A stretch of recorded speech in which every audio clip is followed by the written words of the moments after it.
ಇಲ್ಲಿ ಒಳ್ಳೇದು ಕೆಟ್ಟದು ಅಂತ ಕೂತ್ಕೊಂಡು ಡಿಸೈಡ್ ಮಾಡಕ್ ನನಗೆ ಟೈಮ್ ಇಲ್ಲ. ಮಸ್ತಾನ ಯಾರು ಗೊತ್ತೇನೋ, ಬೆಂಗಳೂರಿಗೆ ದೊಡ್ಡದಾದ ಅಂಡರ್ ವರ್ಲ್ಡ್ ಡಾನು. ಇಮ್ಮಿಡಿಯೇಟ್ ಆಗಿ ಊರ್ಗ್ ಹೊರಟ್ಬಿಡೋ. ನೋಡ್ರಿ, ಇಲ್ಲ ಇನ್ಸ್ಪೆಕ್ಟರ್, ಸಿಕ್ಕಾಕೊಂಡ್ಬಿಡ್ತೀವಿ ಅಂತ ಪ್ರತಿ ಸಲನೂ ಬೇರೆ ಬೇರೆ ಲಾಯರ್ನ ಕಾಂಟ್ಯಾಕ್ಟ್ ಮಾಡಿದ್ದಾರೆ. ಇದ್ರ ಹಿಂದೆ ಯಾರಿರ್ಬೋದು ಅಂತ ನಾವ್ ಕಂಡುಹಿಡಿಬೇಕು. ಅದಕ್ಕೆ ನಮ್ಮ ಹತ್ರ ಇನ್ನೊಂದು ದಾರಿ ಇದೆ. ಅದೇನಂದ್ರೆ, ಪಲ್ಲವಿ ಅವರೇ, ನಾನು ನೋಡ್ಕೋತೀನಿ ಅಂತ ಹೇಳಿದ್ನಲ್ವಾ, ನಾನಿರೋದು ಯಾಕಿಲ್ಲಿ?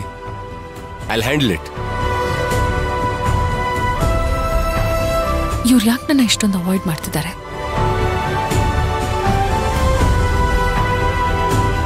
ಸಾರಿ.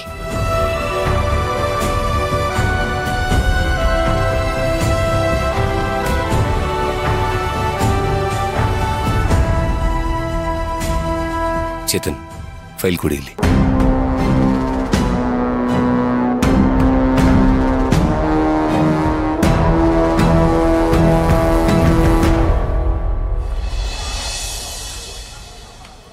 ನೆಕ್ಸ್ಟ್ ವೀಕು ನಮ್ ಸ್ಕೂಲ್ ಫೆಸ್ಟ್ ಇದೆ. ಹಂಗಂದ್ರೆ ಏನ್ ಮಿಸ್? ಹಾಗಂದ್ರೆ ಶಾಲಾ ವಾರ್ಷಿಕೋತ್ಸವ ಅಂತ. ಅಂದ್ರೆ ನಮ್ ಸ್ಕೂಲ್ ಹುಟ್ಟಿದಿನ? ಹೌದು. ಹಂಗಂದ್ರೆ ಸ್ಕೂಲ್ ಬರ್ತಡೇ ಮಾಡ್ಕೊಳ್ಳುತ್ತಾ? ಒಂಥರ ಹಾಗೇನೆ. ಹಾಗಾದ್ರೆ ನಾವೆಲ್ಲರೂ ಬರ್ಡೇ ಕೇಕ್ ಕಟ್ ಮಾಡ್ತೀವಿ. ಮೇಡಮ್, ಸ್ಕೂಲ್ ಕಟ್ ಮಾಡುತ್ತಾ? ಸ್ಕೂಲ್ ಕಟ್ ಮಾಡಲ್ಲ ಪುಟ್ಟ. ಸ್ಕೂಲ್ ಬದಲು ನಮ್ ಪ್ರಿನ್ಸಿಪಾಲೇ ಕಟ್ ಮಾಡ್ತಾರೆ. ಅಥವಾ ನಾವ್ ಯಾರನ್ನಾದ್ರೂ ಚೀಫ್ ಗೆಸ್ಟ್ ನ ಕರೆಸ್ತೀವಲ್ವಾ, ಅವ್ರ ಕೈಲಿ ಕಟ್ ಮಾಡಿಸ್ತಾರೆ. ಮಕ್ಳೆಲ್ಲರಿಗೂ ಚಾಕ್ಲೇಟ್ಸ್ ಕೊಡ್ತಾರೆ.